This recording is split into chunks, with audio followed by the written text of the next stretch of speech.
This evening. Tonight we've come together for the 5th annual Frack Tracker Community Sentinel Awards to honor 4 recipients whose noble actions exemplify the transformative power of caring, committed, and engaged people. These awards are intended to lift up not only the work of the recipients, but all of the tireless work of all of the activists and people trying to protect their communities from toxic intrusion across this country and also around the globe. There are so many people that obviously we can't honor, but who are very well deserving to win these awards, including all of the folks that were nominated this year. Each recipient this evening, in addition to the award they are receiving, will also be receiving a check for $1,000.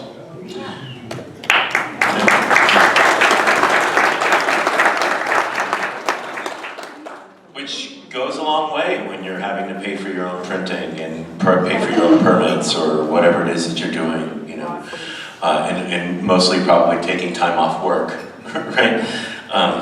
So we selected this year's winners from a pool of 18 nominees from around the country, each one well-deserving and worthy of this award. They're listed in your program booklet. You can see them there. We'd also like to acknowledge and appreciate our judges who donated their time to select the winners this year. Those folks are Mariah Davis from the Choose Clean Water Coalition, Brenda Jo McManus from the Indigenous Environmental Network, Kathleen Trophy from Oxfam, Dr. Pamela Kalla from New York University, Matt Krogh from Stand.Earth. Thank you very much to all of our judges. And of course, to be clear, the real winners here are all of you, all of us. It's really this powerful community of people with shared values and who believe and fight relentlessly for a vision of a different world of clean energy, where our energy isn't poisoning our children and our water systems and our lives and our political system, and where democracy can begin to work as it should. But it is everyone who fights for that vision that we are truly honoring this evening. It's the dedication of the day in and day out that the Sentinel Award is for, and it's the work that no one sees that we're really honoring, often in the late hours of the evening or in the early hours of the morning. So especially those of you in this room, or even those outside this room that may be watching on the live stream, who volunteer your times as grassroots warriors for water, air, the environment, and your communities. It's your thankless and tireless organizing that we're honoring tonight. We see you, and we know that this movement cannot and will not be won without you, without us. So thank you, community. Thank you for being here, and thank you for all you do. The Frack Tracker Alliance supports a myriad of groups from grassroots to grass crops organizations across the United States, addressing the pressing extraction-related concerns with a lens towards the health effects and exposure to risks in communities from oil and gas development. Frack Tracker provides timely and provocative data, groundbreaking analyses, maps, and other visual tools to help advocates, researchers, and the concerned public better understand the harms posed by hydrocarbon extraction. We, and I mean we, Rootskeeper, we lean, and a lot of the folks here that work on these issues really lean on Frack Tracker to provide us with accurate, updated data to arm ourselves with, so that we can truly demonstrate the impacts that this industry has on our communities and all of our natural resources. So that as the Sentinel Awards program is coordinated by Frack Tracker, I'd like to just take a quick moment to acknowledge the hard work that they do. And under the steady and strong leadership of Brooke Blanker, their executive director. Brooke, would you please stand?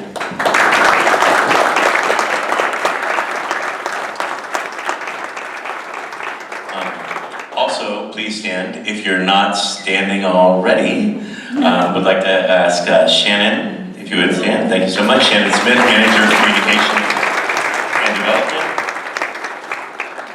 Hold your applause, please, until everyone knows.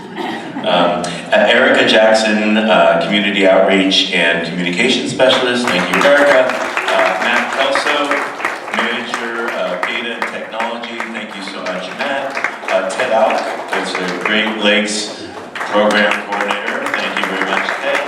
And Rebecca Johnson, Administrative and Human Resources Specialist. Thank you all for your work. In addition, we do have another fellow board member this evening here from Frack Tracker, Michelle Fetting. Would you please also just stand and rise? Thank you for your work. And it takes a robust community to put these awards together. Because of this, there are some really great sponsors and partners that we'd like to take a moment to appreciate. To that end, we'd also like to thank the generous support of our sponsors, the 11 Hour Project, Jake Mogan, thank you so much. Heinz Endowments, Phil Johnson, thank you so much. The Foundation for Pennsylvania Watersheds, and John Dawes, who's not able to be here with us this evening, but also serves on Frack Tracker's board. And then the Center for Coalfield Justice, Veronica, thank you so much. We would also just like to briefly thank our partner organizations, and those are Crude Accountability, Stand.Earth, Indigenous Environmental Network, Food and Water Watch, Earthworks, Jen Krill is here this evening, Oxfam, Halt the Harm Network, Sierra Club, the Southwest Environmental Health Project, Raina is here as well. Yes.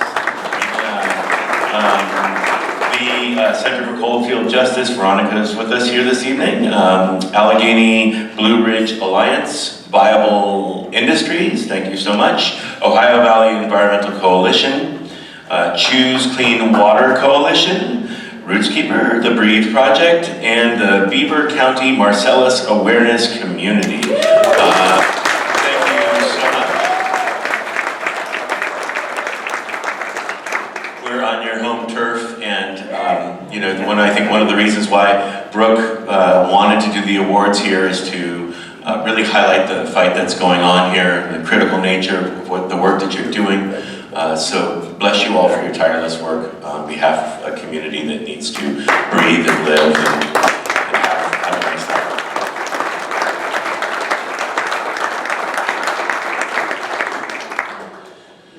So, before we get to the awards, I'm going to turn the mic over to Kate Waters, who is the co-founder and executive director of Crude Accountability, which is an environmental and human rights nonprofit organization working with natural resource impact communities in the Caspian and Black Sea regions since 2003. She'll be introducing and translating for our keynote speaker this evening, Andre Rudamaka. All right, so Kate, if you wouldn't mind.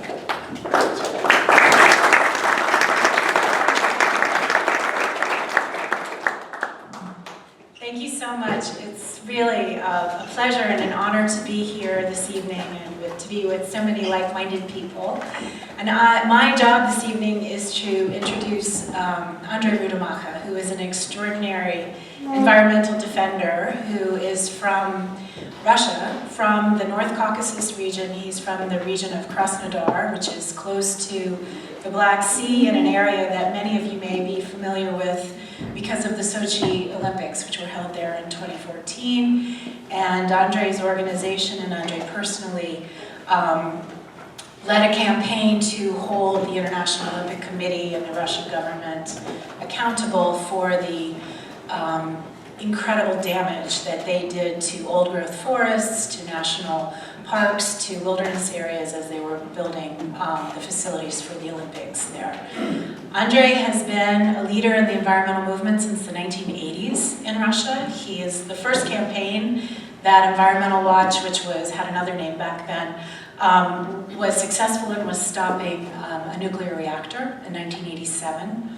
In 1997, Environmental Watch on the North Caucasus was founded under Andrei Rudemacher's leadership, and they have worked since then to sort of systematically protect the environment in the North Caucasus region of Russia, where there are incredibly beautiful wilderness areas, 2 seas, high mountains, the Caucasus Mountains, you've probably heard of them.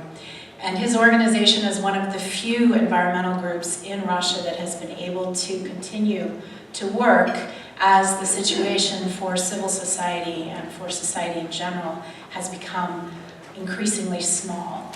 Environmental defenders in Russia are under enormous threat. The space in which they can work has been limited tremendously. Andrei himself has been persecuted, has been arrested, has been imprisoned, has been beaten for the work that he continues to do, and he continues to do it. Crude Accountability and Environmental Watch on the North Caucasus have partnered since 2007, protecting the Black Sea and the Sea of Azov against environmental degradation from oil and gas development. And it is my honor and my profound privilege to introduce Andrei Rudemacher.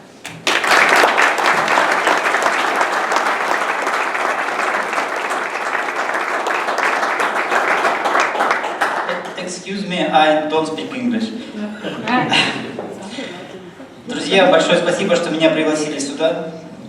Friends, thank you very much for inviting me to be part of this event. Я очень горжусь находиться на церемонии премии Sentinel вместе с единомышленниками, занимающимися защитой окружающей среды в США, которые так же, как и мы, борются с коррумпированными чиновниками и с безответственным бизнесом. It's my profound honor to be here with like-minded individuals at the Sentinel Awards, to be with people who are also fighting against corrupt officials and corrupt businesses to protect the environment. Я живу на другом краю земли, в России, на Северном Кавказе, но у всех у нас одна общая земля, и все мы находимся в одной общей лодке. I live very far from here on the other side of the world, in Russia, in the North Caucasus. But we share one world, and people who protect the world wherever they are in one boat.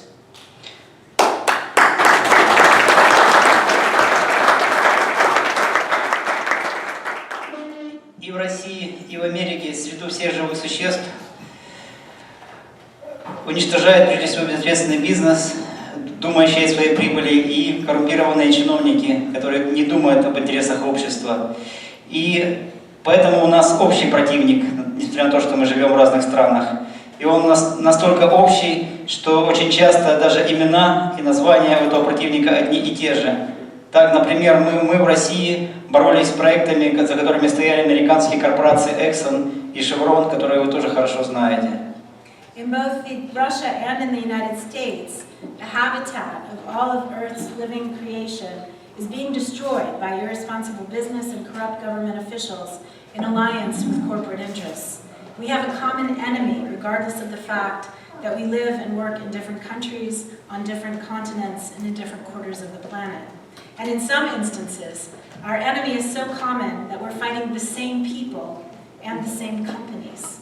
For example, in Russia, my organization, Environmental Watch on the North Caucasus, is fighting against dangerous projects involving the US companies Chevron and ExxonMobil, which you also know well. В России тем, кто защищает окружающую среду, сейчас приходится очень тяжело.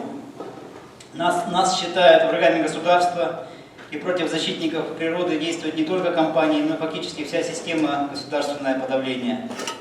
In Russia, those who protect the environment are forced to work in very difficult conditions. For some reason, we are considered to be enemies of the state. And not only the companies whose projects we're disturbing take action against environmental defenders, but also government law enforcement bodies.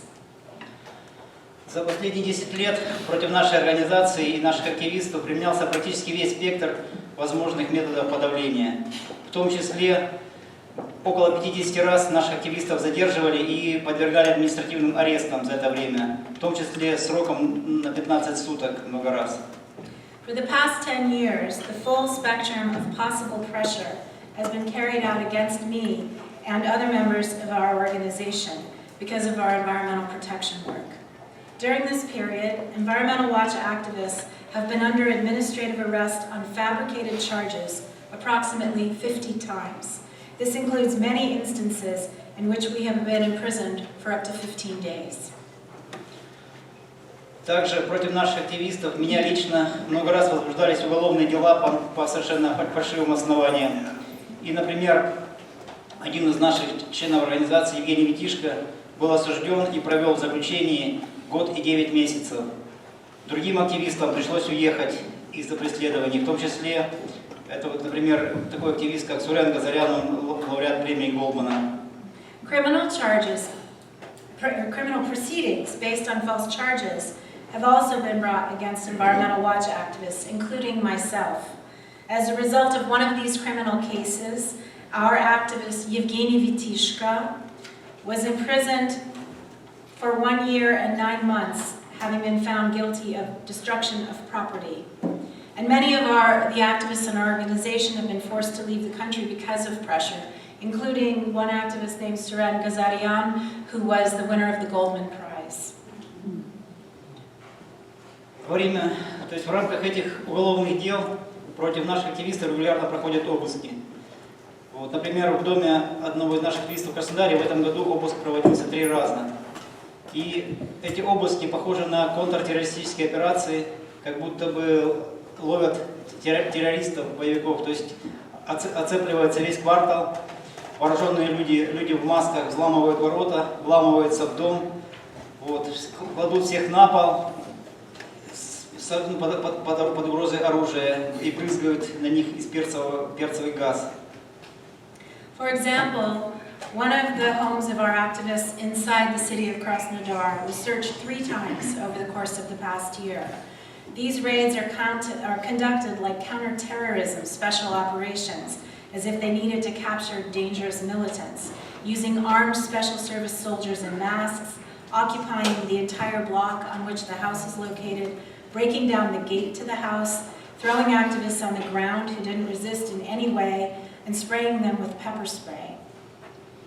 Также нашу организацию пытаются задушить штрафами. Только за последние 3 года против нас было возбуждено 10 административных дел и было наложено штрафов на сумму более чем 1 миллион рублей. Для нас это очень серьезная сумма. 2 последних таких штрафа были наложены вот буквально в последние дни, когда я уже здесь был в США. They also try to strangle the organization by imposing fines on us. Just during the past 3 years, without any legal basis, 10 administrative legal cases have been brought against our organization, and over 1 million rubles in fines were levied against us. This is more than $15,000, and it's just a huge amount of money for Vakhta. The last 2 of these rulings against us were made a few days ago when I was already in the United States. Также нашу организацию активно пытаются дискредитировать с помощью заказных лживых публикаций в масс-медиа и другими способами. Так вот, например, месяц назад в районе, где я живу, были расклеены листовки клеветнические, то, что в городе орудует группа педофилов с моей фотографией и адресом. Я написал заявление в полицию, вот, но причем есть видеозаписи с теми, кто эти листовки клеил, но полиция их не ищет. Это говорит о том, что они действуют под прикрытием органов. There are also very active efforts to discredit me and my organization through paid, false publications in the media and through other means. The most recent effort in this sphere was about a month ago. Anonymous posters were plastered all around the area of the city of where I live, which said a band of pedophiles is operating in the city, with my photograph and my home address. The goal was to set the locals against me, and video cameras recorded the faces of those who put the posters up. I filed a complaint with the police, but no one is looking for those who put the posters up, which demonstrates that they were acting with the protection of law enforcement. Ну, а самое серьезное – это применение, так сказать, прямого насилия. Вот, для этих целей используются криминальные элементы, которые действуют под крышей Федеральной службы безопасности, такие своеобразные российские эскадроны смерти. The most serious form of pressure that's used against us is direct violence by criminals. so-called death squads, which act on the instruction of the Russian FSB. The FSB is the Russian security police, the internal security police. We used to know them as the KGB. And it's the KGB that is acting, the FSB, that is acting against Environmental Watch, against their environmental activities. В декабре 2017 года мы провели общественную инспекцию незаконного строительства резиденции на Черноморском побережье для одного из первых лиц России. И когда мы вернулись после этой инспекции, на нас было совершено нападение. Вот, я лично получил серьезные травмы. Вот. Было возбуждено уголовное дело. Вот. Есть огромное количество улик, но тоже никто не ищет, что тоже говорит о том, что это тоже делается под крышей органа. In December of 2017, after we conducted an independent environmental inspection on the coast of the Black Sea, where a luxury residence is being illegally built for one of the leaders of Russia, we were violently, physically attacked. And as a result of the attack, I was seriously injured. We filed a criminal case, but no one is investigating it, even though there is a large body of evidence that would make it very easy to find the criminals, which again indicates that this is happening with at least the permission of, or looking the other way, of the authorities. Такова, к сожалению, российская действительность. Итак, российское государство благодарит, в кавычках, тех, кто защищает природу в интересах жителей нашей страны и их потомков. Unfortunately, this is the current Russian reality, and this is the specific way in which the Russian state and its law enforcement agencies thank those who protect the environment and the interests of the residents of our country and our future generations. Но как я узнал, и это было для меня очень удивительно, что подобные вещи проходят и в вашей стране, здесь, в США. But I've learned, and this was really surprising for me, that similar things are happening here in the United States. Здесь, несмотря на развитые демократические институты, тоже происходит преследование экологических активистов. И это тоже имеет систематический характер. Here too, regardless of the existence of developed democratic institutions, there's systematic pursuit of people who are protecting our common home. Здесь также защитников природы арестовывают, заключают в тюрьму, накладывают на них штрафы, проводят кампании по их дискредитации, против них совершаются нападения.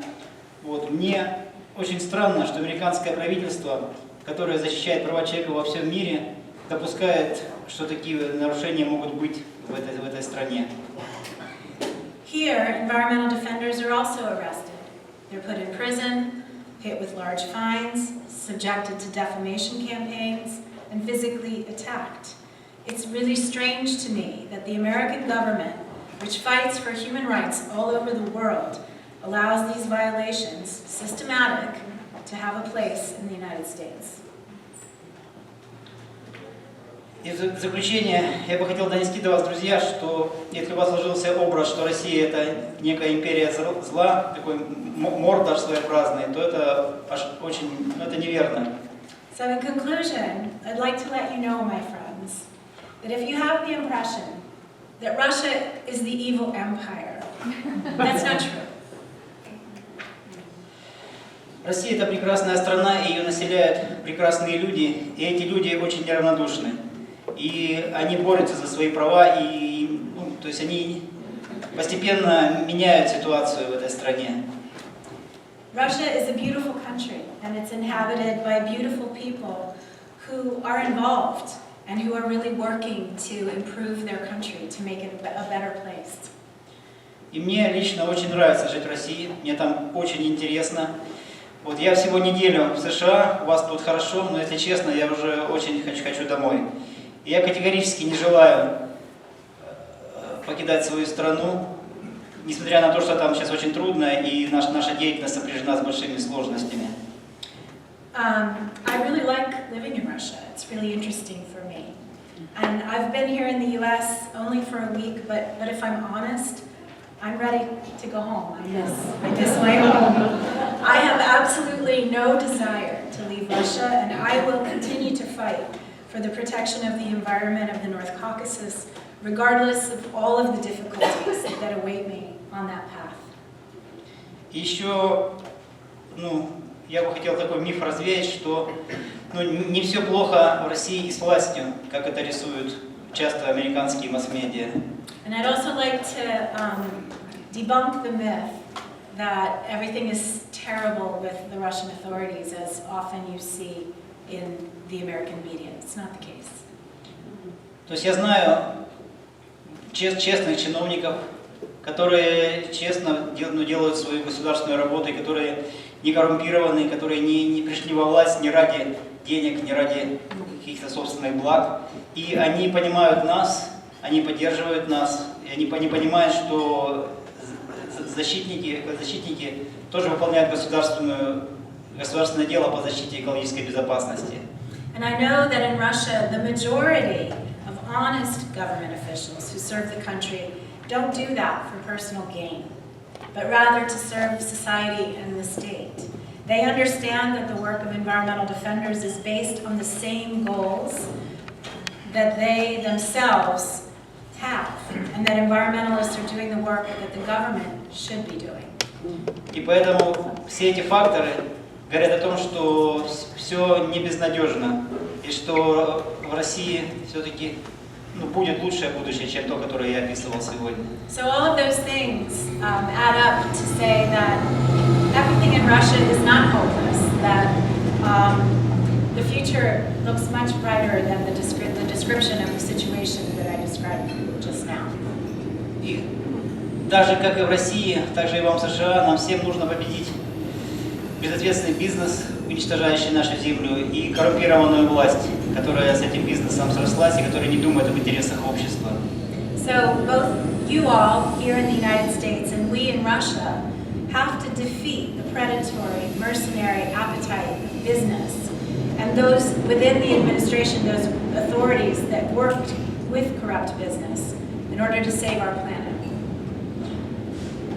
Мы все знаем хорошо, что деньги нельзя есть, что ничто не заменит нам чистый воздух, чистые реки, дикую природу во всех ее проявлениях, части которой люди были не так давно, но успели уже забыть, что она является их домом. К сожалению, те, кто уничтожает Землю, этого не понимают, и они ведут себя здесь, как будто бы они инопланетные захватчики.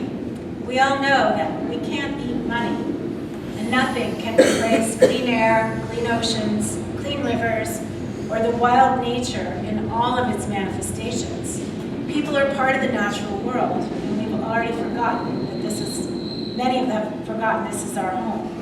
Those who are destroying the earth do not understand its value and behave like alien invaders. И чтобы мы могли их победить, каждый из нас должен защищать Землю там, где он живет, на той части Земли, которая является его родиной. In order to defeat them, each of us must defend the planet and the place where we live, and the place that's our homeland. При этом очень важно, чтобы все мы были связаны, и не только внутри, так сказать, каждой страны, но и на международном уровне. Поэтому очень важно развитие сетевых организаций, таких как ваша. То есть наша организация тоже является сетевой, и мы очень похожи на вас. Поэтому очень важно, чтобы вот такие структуры действовали, развивались, и чтобы они между ними как можно шире устанавливались связи. At the same time, it's very important that we all are interconnected, and that we help one another in the same ways that the networks that you all are part of and that have been described to us here exist. We're also part of international networks of activists, and we need to help each other in order to really be able to move forward. Я надеюсь, что мой приезд в Америку хоть в какой-то степени тоже этому будет содействовать. And I also hope that in some way, perhaps, my presence here in the United States can help to move that forward. Thank you.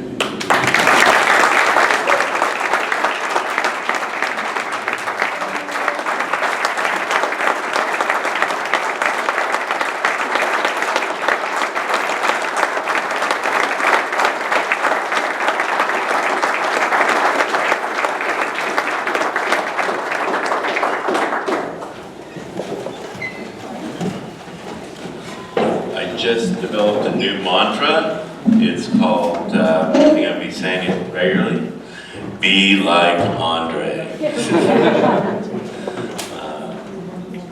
Very, very impressive commitment. Thank you. Thank you so much for your work.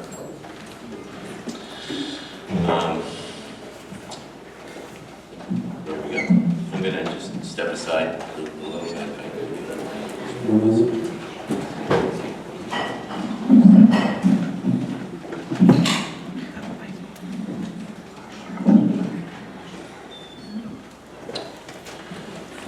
so as part of the Community Sentinel Awards program, we'd like to honor activists who valiantly fought against the harms of dirty energy and who we lost, who passed away in this past year. This year, we celebrate the lives and passions of Bill Hughes from West Virginia, April Pearson Keating of West Virginia, Ricky Ellen Rolls from Colorado, and John Trallo Sr. of Pennsylvania.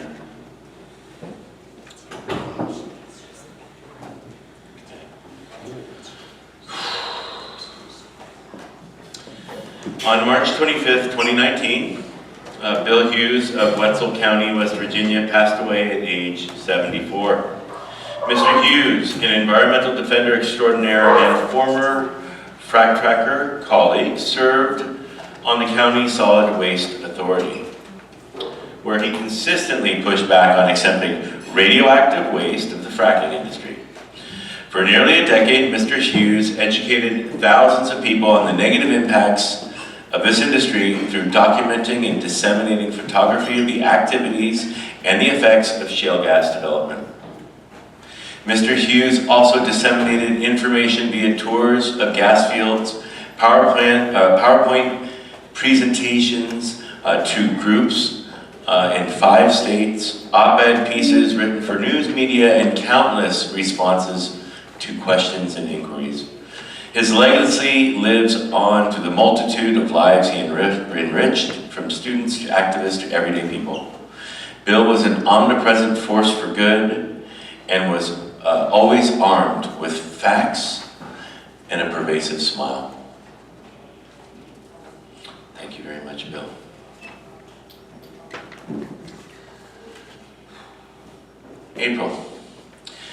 April Pearson Keating. April Pearson Keating of Buckhorn, West Virginia, passed away on September 28th, 2019, at age 52. Ms. Pearson Keating was the founder and director of Mountain Lakes Preservation Alliance, a founding member of Preserve Our Water Heritage and Rights, which is POWER. She was a board member of the Buckhorn River Watershed Association, the Cancer Research Group, iCare, and the West Virginia Environmental Council, and was a member of the Sierra Club, the West Virginia Highlands Conservancy, and OVEC. When one met Mrs. Pearson Keating, one could not help noticing and absorbing her passion for environmental preservation. In recognition of her commitment, Mrs. Pearson Keating reserved the Buchanan Best Award on May 14th of this year. Mayor McCauley stated, Mrs. Keating is a supreme protector of our environment. She is a lobbyist for clean water at both our state and federal governments, a participant in Buchanan's Community Unity and Kindness Day, the Equality March, the Science March, and other awareness activities. April Keating has helped us in all of our BU community to be happier and healthier in many ways. It's a fitting honor. Ricky Ellen Rolls. Ricky Ellen Rolls passed away at age 61 at his ranch in Silt, Colorado on November 22nd, 2018. Mr. Rolls was an adamant anti-fracking activist who spent many years fighting for safer oil and gas drilling and fracking regulations. He tirelessly fought to protect our Earth's sacred water and soil and for the health and wellness of all creatures.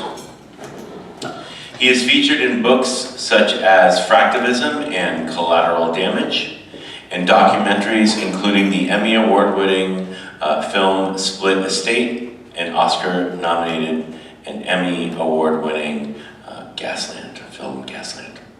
He bravely testified before Colorado's Congress on the dangers of fracking.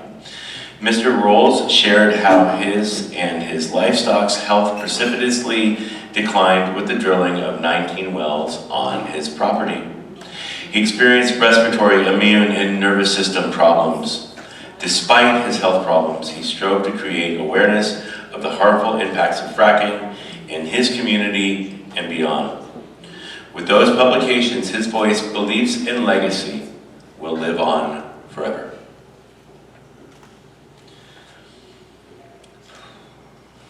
John Trallow.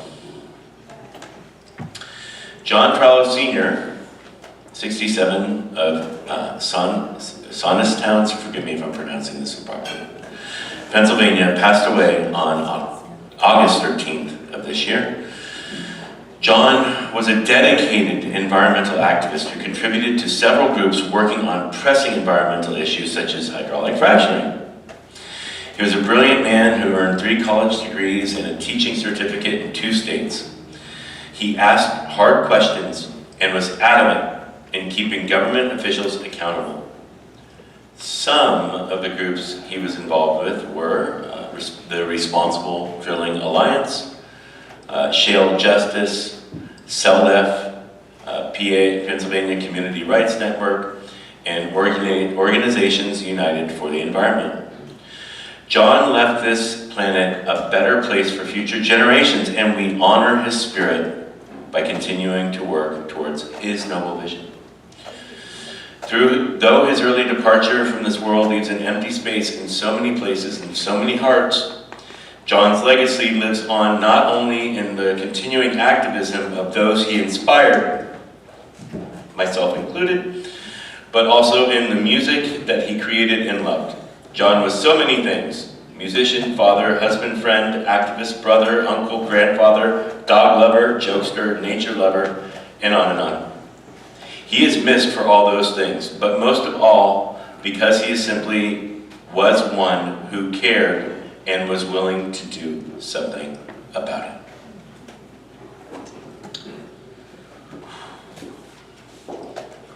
On behalf of all of the award partners and sponsors, a heartfelt thank you goes out to these incredible advocates whose inspirational lives we celebrate tonight. Truly a legacy of heroes. Your efforts will not be forgotten.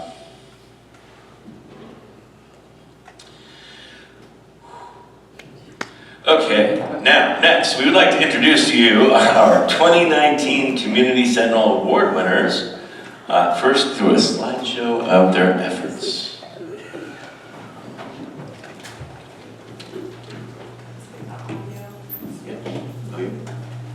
She's on it.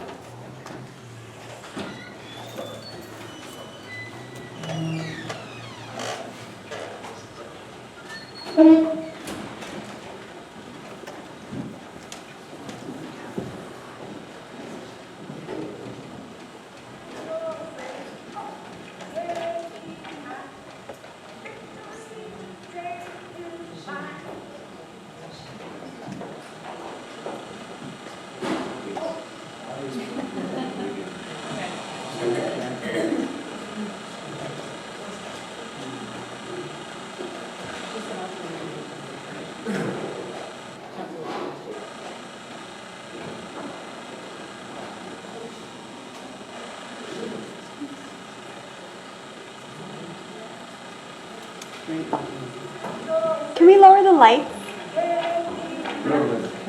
Lights?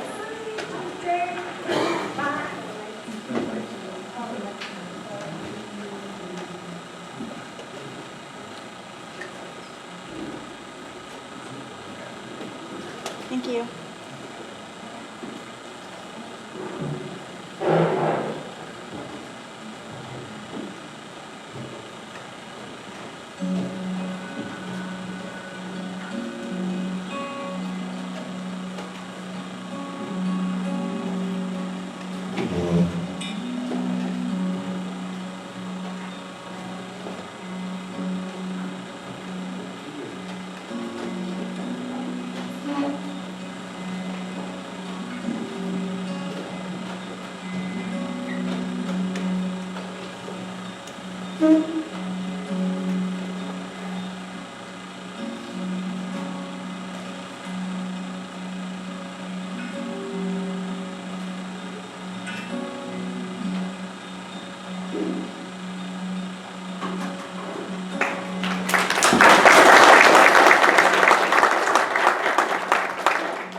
Thank you so much.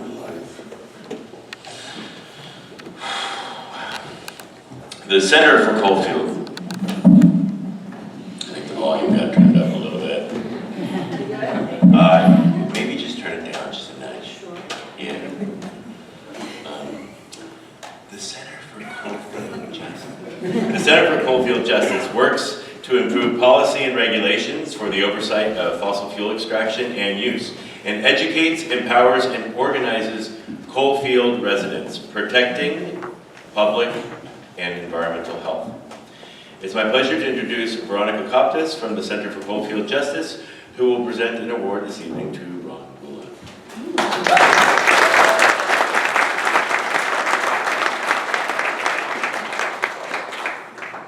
Not as tall as David.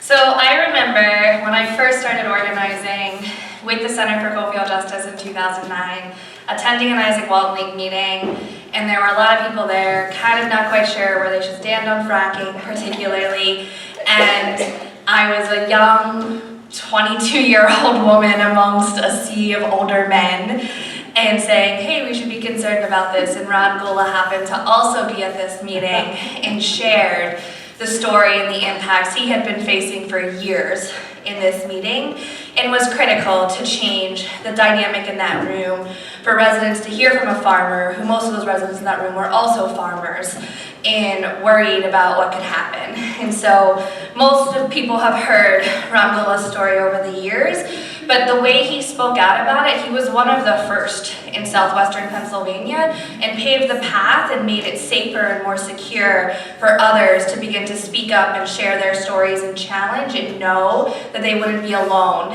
in the mix. And for those of you who aren't familiar with coal country, that's a big deal to have a community behind you whenever you're challenging these giant energy companies. So I'm not going to read the whole bio that's in the program here, so it's my pleasure to introduce Ron Gulla tonight to accept one of the awards for the evening. And it was so helpful for him to share the story with me in the very early years of my organizing journey.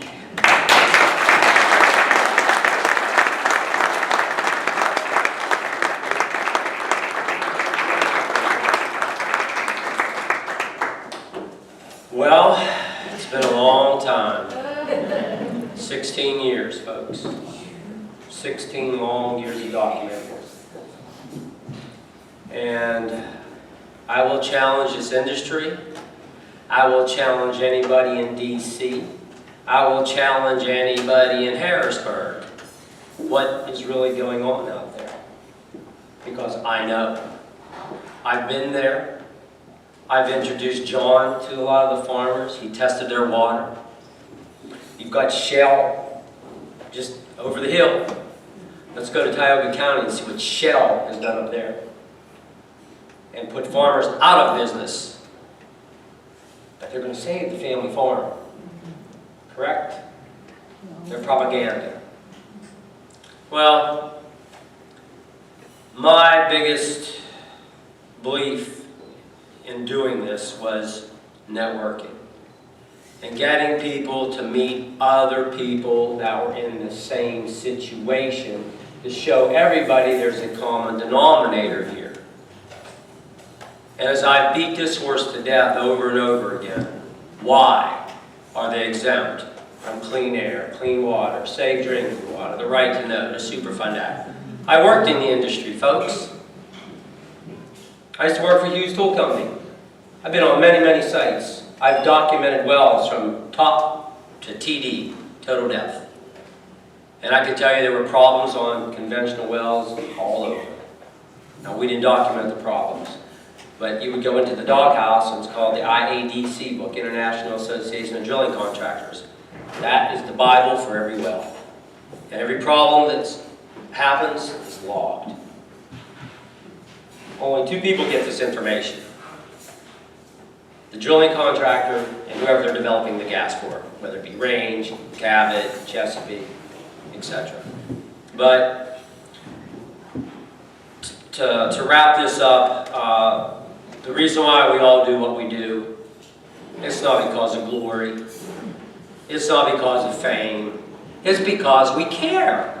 It's common sense, damn it.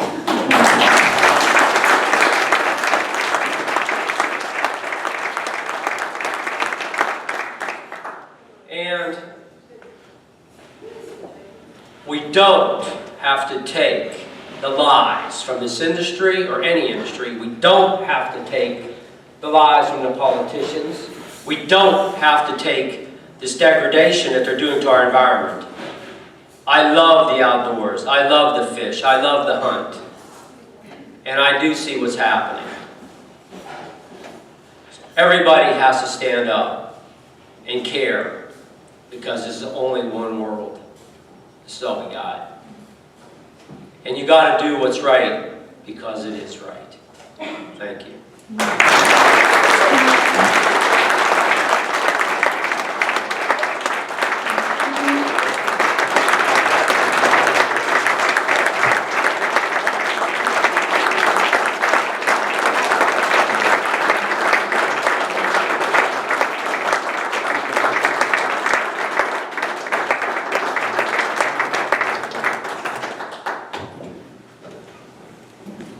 Thank you. Thanks for nominating me.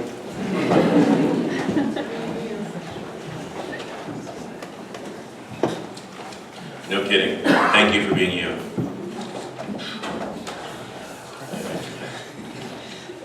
I feel like I'm at an event where most folks get excited about celebrities or rock stars or something like that. And I feel like y'all are my rock stars. These folks that have been fighting the good fight. I mean, I honestly don't really know anything more honorable than the work that the people do in this room.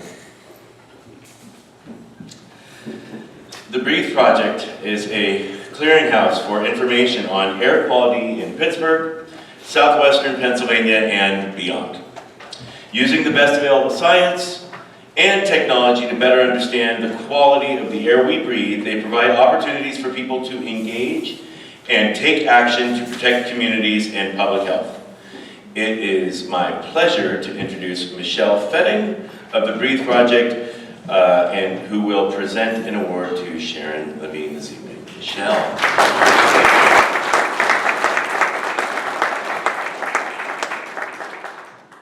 Thank you, David. It's really an honor to present this award to Sharon Lavigne. I only wish that she could be here with us tonight.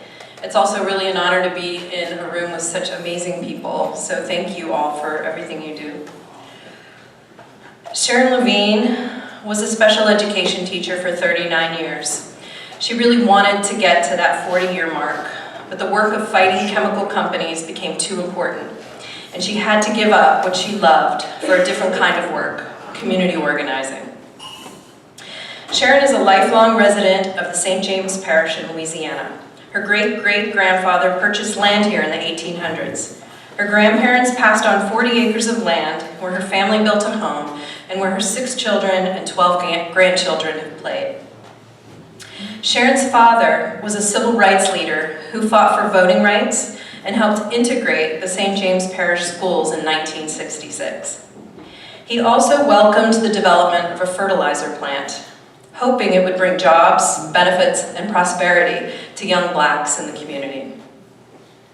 St. James Parish, the parish is the Catholic equivalent of a county, is smack in the middle of Cancer Alley, that infamous 85-mile stretch of the Mississippi River between Baton Rouge and New Orleans. The entire parish has a population of 21,000 people and houses 32 petrochemical plants. In the 5th district, where Sharon lives, there are just over 2,800 people and 12 petrochemical plants. That's 1 for every 235 residents. When Sharon was a little girl, before industry took over the parish, her family lived off the land. They had gardens, cattle, pigs, and chickens. Her grandfather caught shrimp in the Mississippi River, and fig and pecan trees kept the family well fed. Now the land and everything that grows on it is poison. The water is infested with chemicals. Her family and others in the community are almost always sick. But despite decades of resistance to dangerous petrochemical pollution, facilities continue to be built. The community is boxed in on all sides, and they live in constant fear that something will leak or explode. Sharon says cancer has taken the lives of at least 20 friends within the past 5 years, including her sister-in-law. Both of her brothers have also fought cancer. She struggles with autoimmune hepatitis. Aluminum and heavy metals run through her veins from exposure to industrial pollutants, and she has a host of other health issues that make every day especially challenging. And yet, Sharon has become a powerful force in her community. She's the founder and president of Rise St. James, a grassroots, faith-based organization dedicated to fighting industrial development. She's been a central leader in the fight, organizing marches, press conferences, and demonstrations in the area. At the heart of her work with Rise is the demand for a moratorium on oil, gas, and petrochemical development in St. James. Just a couple of days ago, on October 20th, Rise St. James celebrated its first anniversary. It all started with a small group of about 10 people who gathered in Sharon's living room. When I spoke with her yesterday, she mentioned that she had just lost a good friend to cancer. It was one of those 10 people that attended that first meeting. So much of Sharon Lavigne's work is centered in her faith. She is very clearly a woman of God. She told me, and I quote, "The word rise in Rise St. James came from God. God changed me. I see light so different now. I see things others don't see. I'm looking to save our community. God spoke to me and told me to fight. There is a fight in me that's not going to end. It's going to go and go and go." Here to accept the award on Sharon's behalf is Ethan Buckner of Earthworks Action, and he's also going to say a few words about Sharon.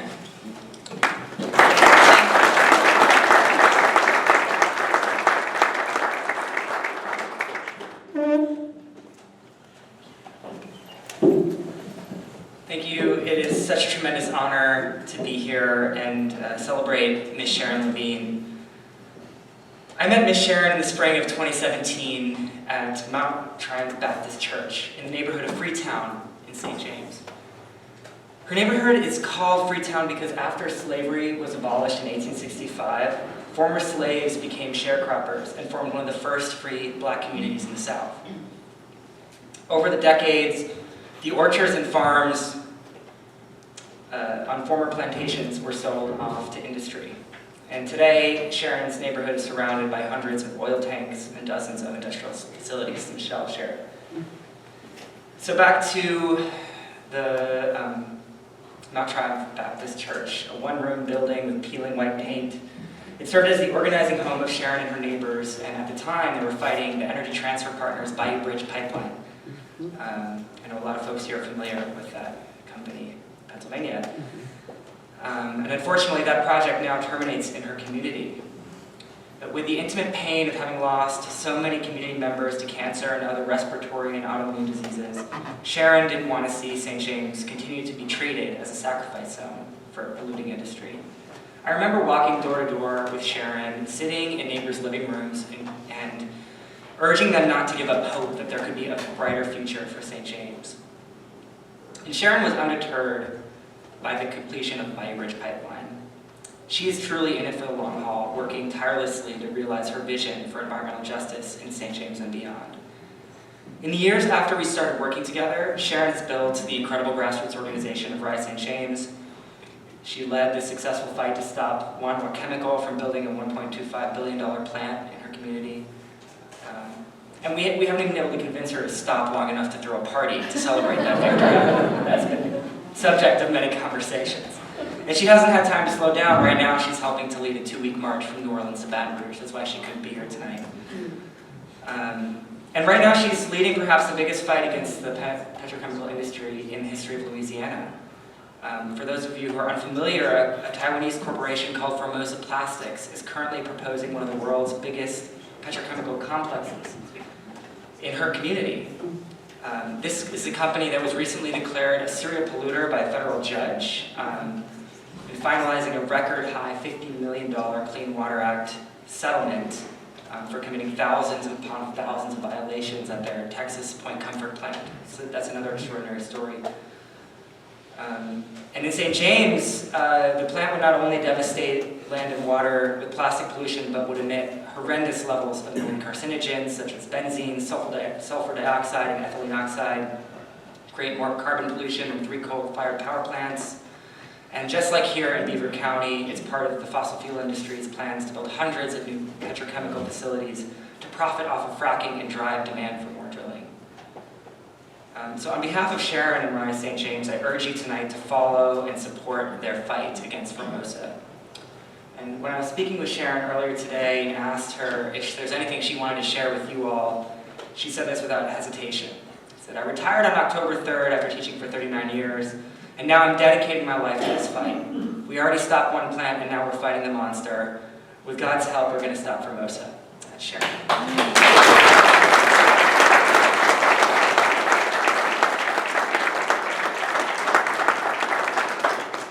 Sharon truly represents the type of frontline leadership that those of us who consider ourselves allies in this movement need to follow. She leads with unrelenting compassion and a fierce and powerful love for her community and with dedication that is unmatched. It's really truly an honor to get to follow her, and I urge all of us to do the same. Thank you all so much for being here and supporting her leadership.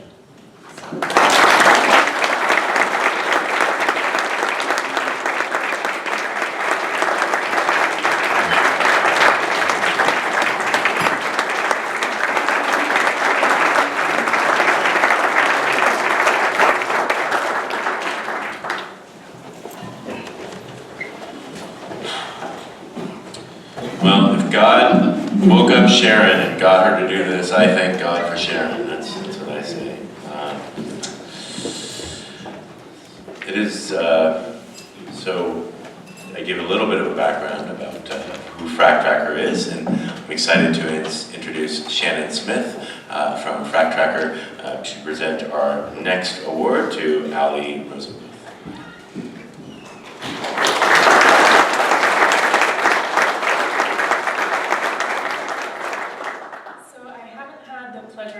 Meeting Allie until today in person, but she's a friend of friends of mine from my time as a climate justice activist in the Pacific Northwest.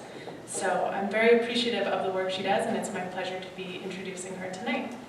So Allie Rosenbluth is a community organizer who currently works with Rogue Climate, which is a grassroots organization with a mission to empower Southern Oregon communities most impacted by climate change, including low-income, rural, youth, and communities of color, to win climate justice by organizing for clean energy, sustainable jobs, and a healthy environment.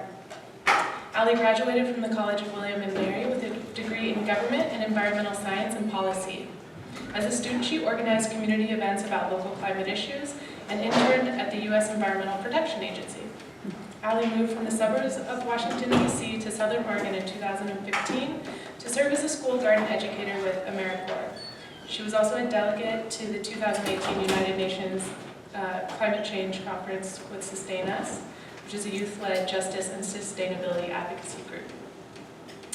Since relocating to Southern Oregon, Allie has made essential contributions to the fight against Jordan Cove, which is a project that has been proposed by the Canadian energy company Pembina for the past 15 years.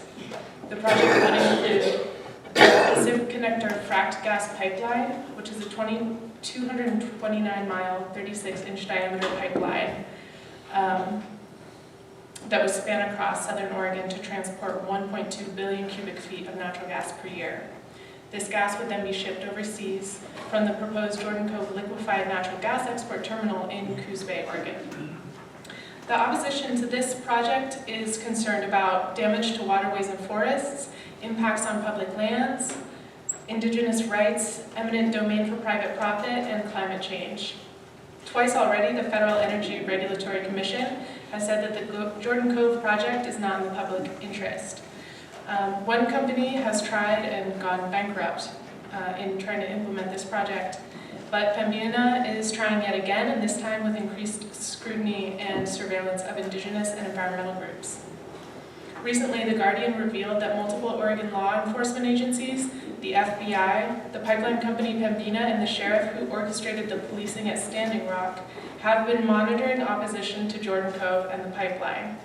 Allie's dogged and experienced work in communications and organizing is keeping the campaign in the local and national spotlight, which is the opposite of what Pembina wants, plus it helps to keep activists a little bit safer. Allie is particularly skilled at identifying strategic political leverage points and then coordinating between community organizers, scientific experts, and lawyers to align tactics across the coalition at large. She's helped to coordinate efforts to generate tens of thousands of comments to state and federal agencies regarding the environmental impacts of the Jordan Cove project. She also helped to mobilize over 3,000 rural Oregonians to attend 4 public meetings on the state lands review of the project. In May 2019, her efforts contributed to a permit denial on Jordan Cove from the Oregon Department of Environmental Quality.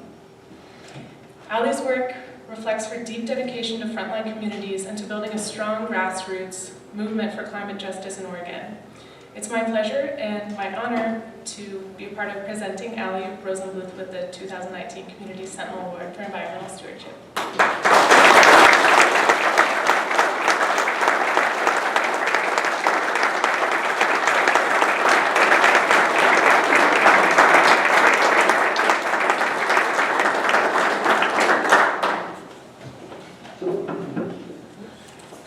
Everybody. Thank you so much for having me here tonight and having me all the way from Oregon. I'm a little bit jet lagged, so I apologize if I am incoherent in any way. But I wrote something so I could remember since I'm tired. So I'm so honored to be here tonight with these incredible organizers in a place where the impacts of fracking is so visible. I'm also really excited that my mom was able to come.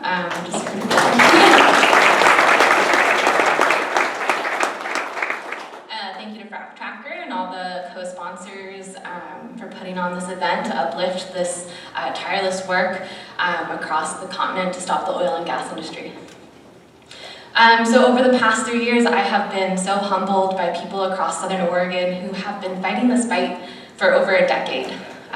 This award may say my name on it, but this award recognizes the community across Southern Oregon who have put endless amounts of time and energy into stopping Jordan Cove LNG, which we are still trying to do today, despite permit denials. So this award is for all the people who lose sleep at night because their homes and their homelands could be impacted by this project. For everyone who has stayed up to sunrise, writing comments, for community members who keep showing up to hearings, even though they keep happening, the same hearings again and again. And for my team at Rogue Climate, who's actually phone banking for an event right now in Oregon as we speak, while I'm here at this fancy dinner. And for everyone who supported us along this way. So the Jordan Cove LNG project, you've all just heard a lot about it, but I'm going to talk a little bit more because I came all the way across Oregon to continue organizing all of you. It's a 229-mile fracked gas pipeline, compression station, and export terminal proposed through rural Southern Oregon. It would be the first LNG export terminal on the U.S. West Coast if built, opening up the fracking fields of the central part of this country to Asian markets. In 2016, we had an unprecedented denial from the Federal Energy Regulatory Commission, but this zombie pipeline is back to haunt Southern Oregon as soon as Trump stepped into office. This project is proposed by 5 sovereign nations whose territories and cultural resources would be harmed by the pipeline and terminal. Landowners across the region would have their properties seized through eminent domain to build this project. The drinking water of over 150,000 Southern Oregonians would be put at risk by this project, and this explosive fracked gas pipeline would increase fire risk and add danger to wildfire responders in Oregon's most fire-prone forests. The terminal alone would become the largest source of climate pollution in the whole state of Oregon, just to liquefy the gas. And if you look at this whole project from extraction to burning, it would be equivalent to over 15 times Oregon's last remaining coal plant.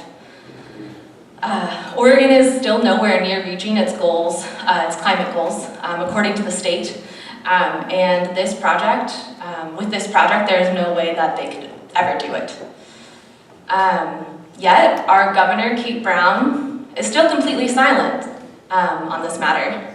With the federal government lined up to make their decision in February and rewriting state and federal laws that give Oregon the ability to deny Clean Water Act permits like they did in May, we still have silence from our Democratic Governor, Kate Brown. So we have a lot of work to do and not much time. So some of you might know the Pacific Northwest is a thin green line because of our success killing coal and oil export projects. And it's not going to be easy, but we will defeat fracked gas as well. So I invite all of you to stand with Oregon, share our stories, send in comments, sign on to our letters, donate to our fundraisers, and even tweet at our governor, because together we will stop Jordan Cove for good, and eventually the whole fossil fuel industry as well. So thank you so much.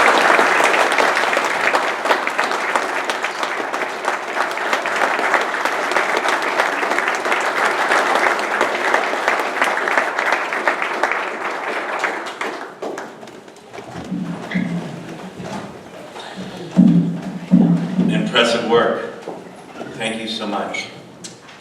Earthworks is a nonprofit organization dedicated to protecting communities and the environment from the adverse impacts of mineral and energy development while promoting sustainable solutions.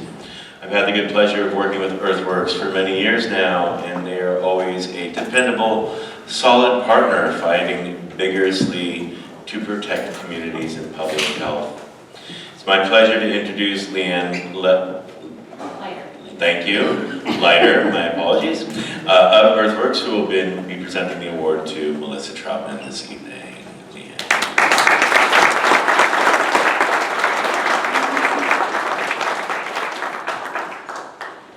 Hi everyone, it's really, really nice to be here, really big honor.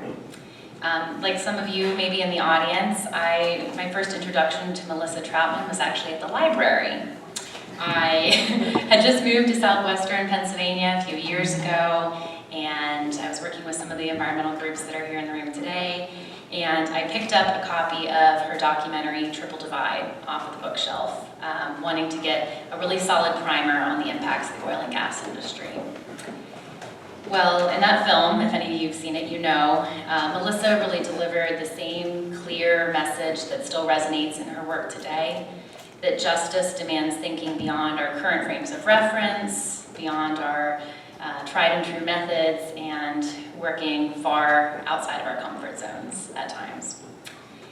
So you saw earlier some of Melissa's other award-winning documentary films, a reference to them, Triple Divide Redacted, and Invisible Hand, just from this past year. You might also be familiar with her amazing journalism through the investigative news nonprofit Public Herald. And her work on these issues has truly led to some really amazing outcomes. It's hard not to smile. I see her there in the audience being so modest. As you saw mentioned to earlier, Melissa helped to reveal systemic regulator failures by their work to cover up thousands of water quality complaints. Just last year, her reporting and advocacy was used by the Seneca Nation of Indians to help defeat a frack water treatment facility that was proposed at the head of the Allegheny River, at the headwaters of the Allegheny River. And her work has been cited in over 20 academic studies, numerous books, and by countless news outlets. Well, since that day that I picked up her documentary at the library, I've had the honor of befriending this filmmaker, producer, heroine, and relentless demander of justice. And as Pennsylvania loyal as she is, I can tell you firsthand that Melissa is just as inspiring when it comes to her defense of the Permian shale fields in Texas, and she's just as fun on vacation in the mountains of Montana. And just last week, actually, Melissa gave me some great reminders of why I, and probably many others here, value this impressive woman and her work so much. So I can just set the scene for you. It was last Thursday, and I was sitting next to Melissa on a town hall panel in Philadelphia. We were invited by one of our state representatives. And anybody who knows Melissa or her work would expect that, you know, every audience question that she fielded, she did so with great alacrity and compassion. But then there was a college student in the crowd who addressed those of us on the panel and asked what we were doing to improve public school curricula on climate change, an area that the student felt was really lacking. And unfortunately, the one panelist who responded to the question more or less dismissed it. You know, the panel quickly moved on to another audience member and another question. And so as that happened and the young woman quietly left the room, Melissa actually jumped up from the stage, followed the young woman outside, and took time to assure her and let her know that her question and her voice was being heard and being valued. But my favorite part was later that night as the town hall crowd began to disperse, and there was a cluster of high school environmental club students that were there for the event, and they had gathered around and they asked Melissa's guidance on how to best reach their classmates on their issues. And with barely taking a moment to consider, Melissa answered with just one word. She said, "Stunts." And, you know, we all kind of laughed because it just sounded so simple and so subversive and so fun. But, you know, of course she went on to explain that really the key is that you need to find creative ways to get people's attention, to bring them on board. And so I think her point was and is very clear that urgent, worthy causes like ours require our most creative efforts and our best, most inventive selves. Melissa Troutman, I think, exemplifies this unabashed creativity and determination in her work and her life. And I thank you all so much for coming here to celebrate that and her tonight.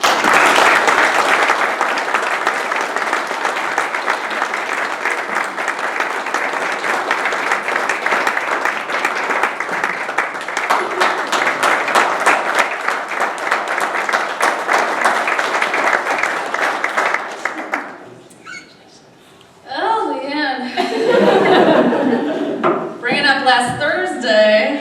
Oh my gosh. My heart is like pounding in my chest, you guys. I'm just so inspired to be in this room and to do this work. I am so honored to be here with all of you. And also I'm so glad to have my co-founder and co-director, Joshua Probanek, in the room. Hey, buddy.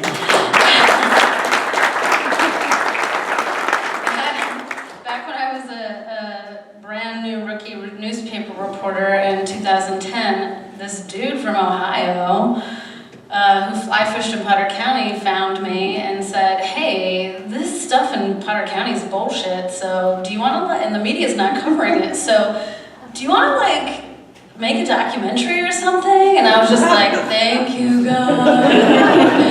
It was very lonely. It was very lonely. So God sent me an amazing ally that 10 years later, we're still going strong. So, also, I have some of my awesome coworkers at Earthworks here. Obviously, Liam and Justin and Ethan and Jen, our esteemed executive director, and I am so. We just had our staff retreat in Montana 2 weeks ago, and I remember sitting in the room on the second day, and I was just like, I am in love with all of these people. I'm like really in love with these people. So crushing on you guys hard, by the way. And my parents, Paula and Arnie Troutman, are here.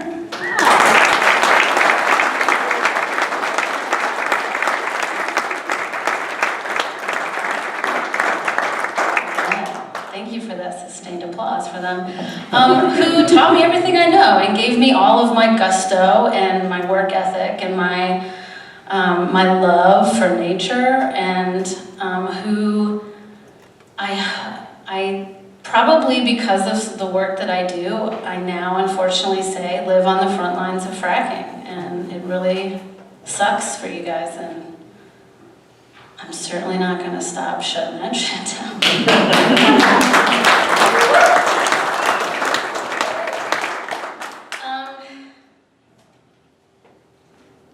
And the people we've lost this year, and I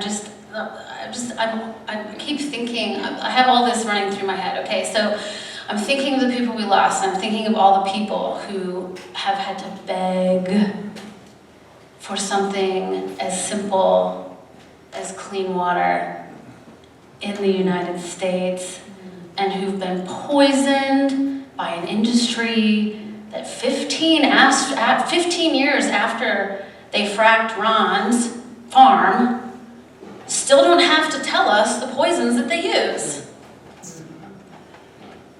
How is that possible? And so I'm thinking about these people all the time, and I'm always thinking about strategy, right? All of the things that we all do are so important, and we have to keep doing them. But I'm also always thinking about what else we could do. Not in addition to what we do, but just like maybe shave off some capacity to do something in addition, because we don't have time to do more, so we just have to do some other.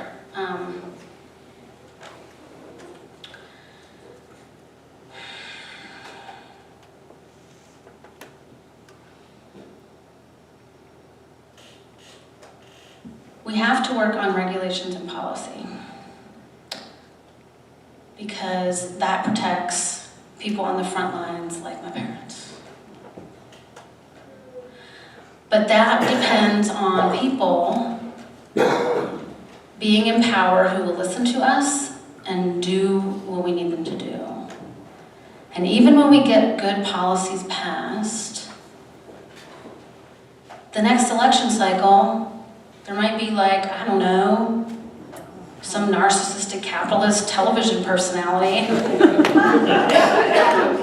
becomes president of the United States and then starts undoing all the work we've done. And it's like, it feels like a hamster wheel.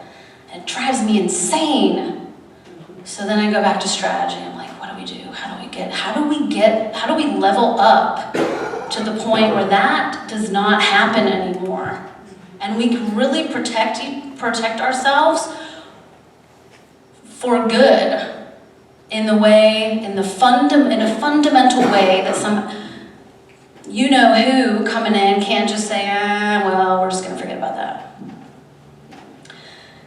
And so I want to do some of that, a little rabble-rousing maybe, but what I'm going to share is actually the vision. David started us off talking about the vision that we have for the world that we want to live in, and I want to share the vision of John Trello, who was honored earlier tonight, who in his last days, I visited him and we talked a lot about this. We talked a lot about how we take control, and we fundamentally change the game that's being played so that we are in control. Okay? And the way we can do that is by changing the fundamental laws of our country. So I'm talking Bill of Rights and Constitution. And we change them to do a couple of things. One, and these seem so common sense and like this is how it should be, but one is that nature, which is a living thing upon which we all depend, is honored as a living thing upon which we all depend in our most fundamental law. And that natural law is recognized as the supreme law. Natural law, supreme law. Everything else comes second. And that secondly, in our Bill of Rights and in our Constitution is enshrined the right of anybody to say no to being poisoned. We should have the right to say no to being poisoned. And we can do that by passing a law, like an amendment to our Bill of Rights that says, in order to do a toxic activity that destroys a community and puts poisons in people's faces and in their lungs and in their bodies, it is required by law that you get that community's consent. Because if you don't have their consent, you are forcing them into doing something that is terrible and traumatic and destroys their life. So,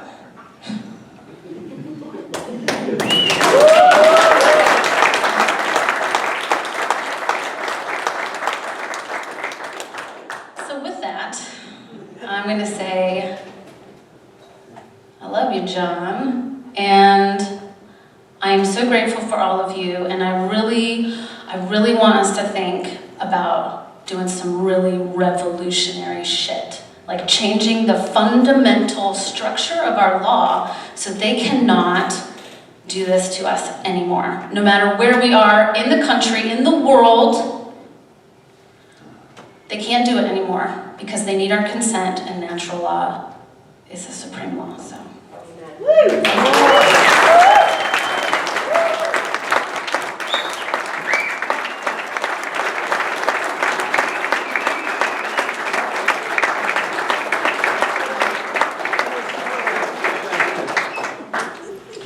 Yeah, right. Or let's make it illegal to like poison people for profit, right? Aren't there enough ways to make money? I'm just in awe, and I'm just so grateful. I mean,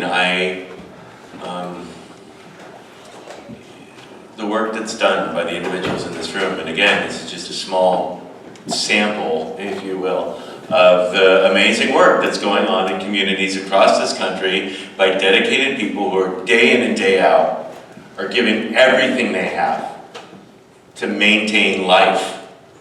Something so simple, something so basic, something so necessary. Who's living in this room? I am. And it's critical that we maintain a quality of life, right? No one wants to see their children's hair fall out and their nose bleeds and all the other health impacts that we know and continue to see. So one day the tides will turn. One day they won't be able to make money off things that are killing us.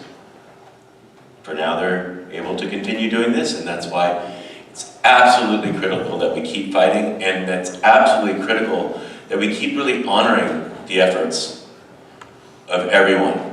Even when we get into the, sometimes we bump into one another. Oops, ouch, right? When we're doing organizing. And it's critical in those moments that we really remember that I have so much more in common with this person who I'm butting heads with than those people who are profiting off my demise. And the more that we can really keep that in context, right? Really remember that as we go through the day to be like, cut so-and-so some slack, assume the best. They're giving everything they have for this fight, just like me. And that is a shared value that runs deep to the center of this earth, or at least to the center of our hearts. So while these awards can't fully appreciate the level of commitment and sacrifice that these folks and the thousands of others toiling away in their communities show day in and day out, it's our sincerest hope that we are able to honor these everyday heroes with the utmost regard for trying to protect our communities from toxic intrusion. It's very thankless work. And so tonight, the Frack Tracker team and I, along with all of our partners, are honored to lift up these lives of those who continue to push, fight, and protect their communities and life itself on this planet. Your actions are truly a gift to us all. And your sacrifices are known and much appreciated. In addition, these awards are a reminder that we are not alone. None of us are alone. Some of us might be working in very remote places, but you're not alone. And while we often feel disconnected in our separate fights, it's important that we remember that we are all a part of this vast network of everyday heroes and are in really good company with our counterparts in communities not only coast to coast, but around the globe. So with that, thank you very much for coming this evening or watching if you're watching at home. And again, we'd like to just thank our partners and our sponsors. It's truly in coming together that we get things done. We see that time and time again. So let's do our best to continue to work together and keep up the great work, everyone. Bless you all, and